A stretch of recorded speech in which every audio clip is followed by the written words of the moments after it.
Hi there, this is Joseph Arnold with the Soulforce Arts Academy. This is day 3 of 100 Days of Soulforce. So, in these 100 days, I'm talking about what is Soulforce performance arts from 100 different angles. Today's angle is life purpose. This is one of the 6 pillars of Soulforce performance arts. So, it's one of the really core tenets. And life purpose. You know, we've all heard about this. Maybe you know your life purpose, maybe you don't. So I'm going to talk a little bit today about my take on this and give you a little something to take home as well. First, taking my surroundings here. I'm not at home like I usually am when making these videos. I'm in the Wissahickon Park, but you can hear the geese down there hanging out in the Wissahickon Creek here.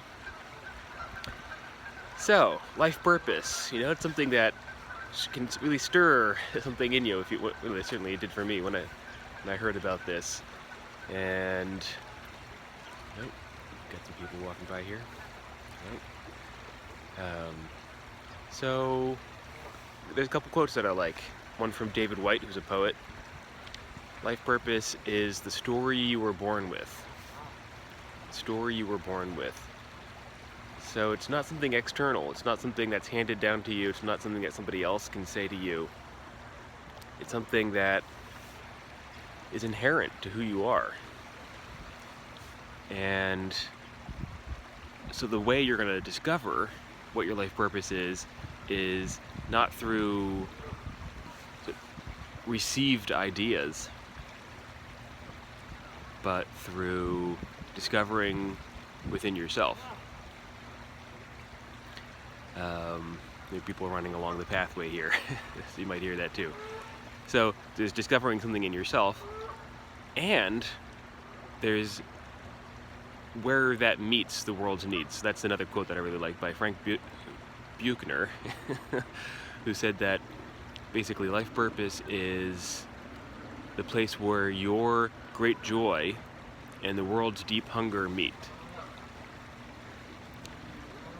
So, you know, you could have a great joy of cooking, but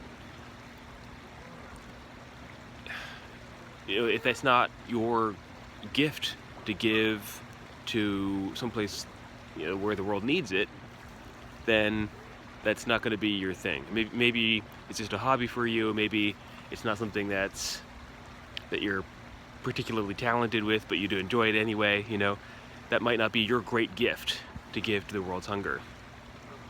And so that's really what can bring us alive, is when we discover that great gift, that thing that brings us great joy, that really lights us up, and can give that to someplace in the world that needs it.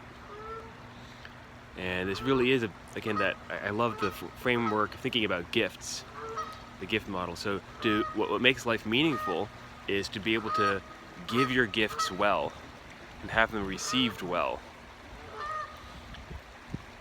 So just take a moment and contemplate your own life as an artist. When you perform, you know, are you giving your gifts well?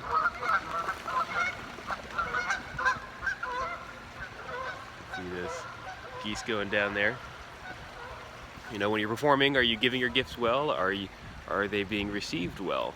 This might be a big part of why things either feel meaningful for you, purposeful, or not. When you practice, does it feel like you're giving your gifts well when you do that? When you teach, are you giving your gifts well? Are they being well received?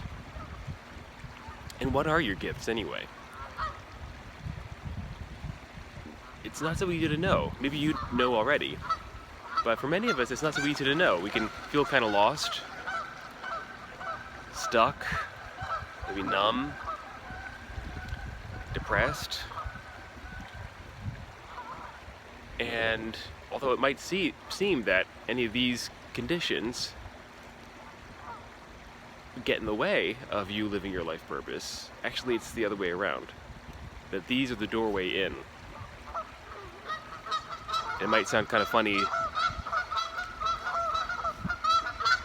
Really going.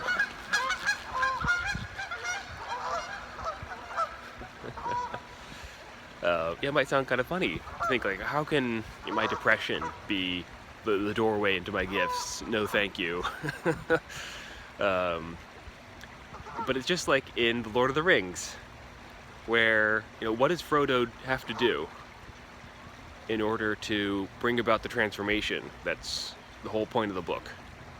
He has to go into the very darkest place. He brings the ring of power, into the very darkest place, and destroys it. And that's what brings the greatest transformation. So, and I found this too, doing the work of discovering like what's underneath my own sadness and anger and chronic tension in my body. This has borne great gifts, just like the stories of the dragons. What does a dragon always have? It's a hoard of gold, right? There's gold underneath this. And one of my great invitations to you is to discover that gold. You can by finding your dragons, going to the darkest places inside you. And that might not sound like very much fun, but it is one of the most worthwhile things you can possibly do. Undeniably. And when that happens, you will know your unique gifts. This is the gold that comes up. Your unique gifts. And you can apply these gifts to anything in your life. It's not like it has to be a particular vocation. You can apply your unique gifts to how you practice, how you teach, how you play, how you wash your dishes, how you are a parent or a brother or a sister or whatever it might be that you do.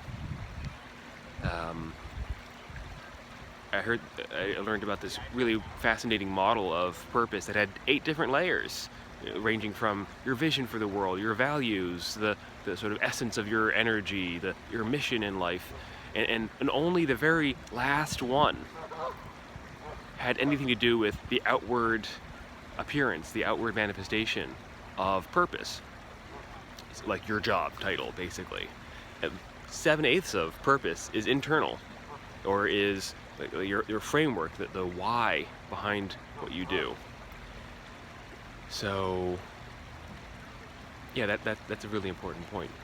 So let's shift then to a practice for today. So yeah, why don't you close your eyes for a moment, check in with your body, and let's get curious about those dragons. Just very gently, very lightly. Maybe you know what they are already, but maybe it's not so clear. Like areas of tension in your body. Like that clenching that's always in your gut, or in your shoulders, or in your jaw, or elsewhere. Or that persistent feeling of anxiety, or stress, anger, fear, sadness. Just notice if those are showing up in your body right now.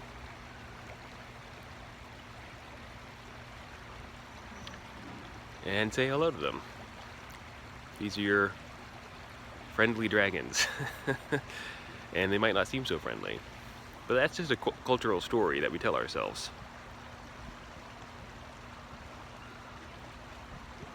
What's underneath, what's inside these dragons is gold. So just take in that possibility as you notice whatever this is in your body. This is not something to be gotten rid of. This is, in fact, your most precious gift. It might be hard to believe, but just try it on for size. What if this painful thing inside you held the key to your most precious gift?